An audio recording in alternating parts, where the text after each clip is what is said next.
Аустралиядағы алапат өрт баршамызды бейжай қалдырмаған анық. Елдің солтүстік жағалауы өртке оранды. Өрт алдымен жаңа оңтүстік Уэльс пен Квинсленд штатынан басталып, Виктория, оңтүстік Аустралия мен Тасманияға өткен. Аустралияның қорғаныс министрі Линда Рейнольдстың айтуынша, бұл ел тарихында болған ең ірі өрт апаты. Сарапшылар өрттің себебі аптап ыстық пен құрғақшылық деген пікірде. РИА Новости мәліметінше, бүгінде өрт 5 миллион гектар жерді шарпыған.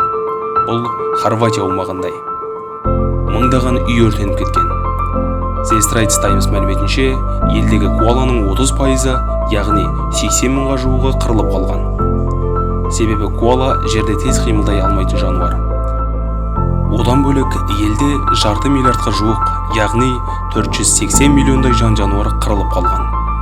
Орман өртінің зардабы тек Аустралия ғана емес, сонымен қатар көршілес аймақтағы елдерге залал келтіре бастаған. Мәселен, Жаңа Зеландиядағы мұздықтар өрт күлінің кесірінен қоңыр түске боялған. Әзірге алапат өртке құтқарушылардың шамасы жетер емес.